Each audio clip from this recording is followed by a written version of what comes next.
নমস্কাৰ মই ঋতুস্মিন শৰ্মা টিকটক কৰি যিসকলে ভাল পায় তেওঁলোকৰ বাবে এটা বেয়া খবৰ লৈ আহিছো এতিয়াৰ পৰা আপুনি যদি টিকটক কৰে আপোনাৰ জেল যাত্ৰা হয়তো সহজ হ'ব কাৰণ আদালতে ভাৰতত নিষিদ্ধ কৰিছে টিকটক হাঁহি হাঁহি কেতিয়াবা হয়তো আপোনাৰ পেটৰ নাড়ীবোৰ ডালডালু হৈছে मेरा चैन वैन सब उजड़ा जालिम नजर हटा ले টিকটক মনোৰঞ্জনৰ অন্যতম আহিলা আছিল বিশেষি হল হল ভালেই হল গাঁৱৰ ল'ৰা কেইটা বাচি গল যি হল হল ভালেই হল গাঁৱৰ ল'ৰা কেইটা বাচি গল মলাবাদৰ জীয়েখানো পলাই বহু জনপ্ৰিয় ব্যক্তিয়ে ব্যৱহাৰ কৰে টিকটক অঞ্জনা বুজি নাপালা গোগা মুখত দেখাৰ পৰা হলো মই পগলা অঞ্জনা অঞ্জনা অঞ্জনা অঞ্জনা পিছে টিকটক হঠাৎ নিষিদ্ধ মাদ্ৰাজ উচ্চ ন্যায়ালয়ে নিষিদ্ধ কৰিছে টিকটকক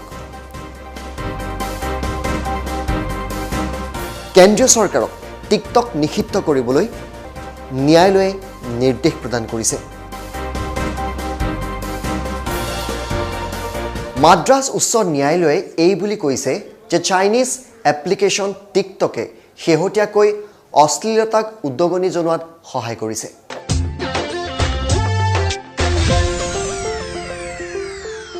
आकाशे बताहे तुमके देखिसु उसिना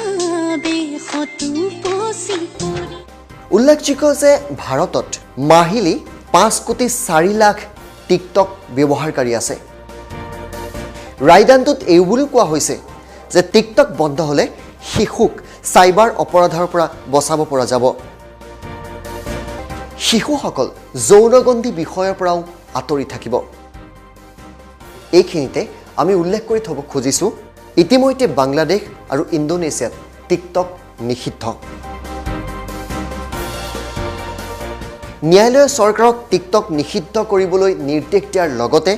এনে টিকটক ব্যৱহাৰকাৰীৰ বিৰুদ্ধে ব্যৱস্থা গ্ৰহণ কৰিবলৈও নিৰ্দেশ দিছে উল্লেখযোগ্য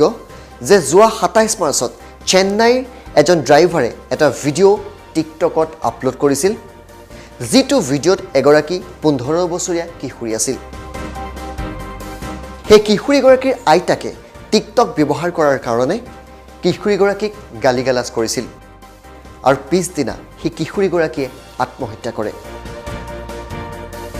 অহা 16 এপ্ৰিলৰ ভিতৰত এই সম্পৰ্কে উত্তৰ দিব লাগিব কেন্দ্ৰীয় চৰকাৰে গতিকে যিসকলে টিকটক কৰি ভাল পায় হয়তো তেওঁলোকে সেই অভ্যাস এতিয়াৰ পৰা বাদ দিব লাগিব मैं तो एक्साइटमेंट में आकर अरे एक्साइटमेंट मतलब क्या कहाँ बैठा हूँ किससे बात कर रहा हूँ क्या बात कर रहा हूँ समझ में नहीं कंट्रोल कंट्रोल उदय ए वल्लू बता बता बता बता কোনোবা মানুহ এজনক সন্মান দিবি তেতিয়া কি কবি ও পাজি বড় পুনা ও পাজি পেন্ডি পুন্ডু খাটি পাঞ্জাবী পাৰিছো মানে তোক পাঞ্জাবৰ পৰা মানুহ আহি উঠাই নিয়ে নেকি ঠিক নাই আকৌ ধৰ কোনোবাই তোক দমচম দি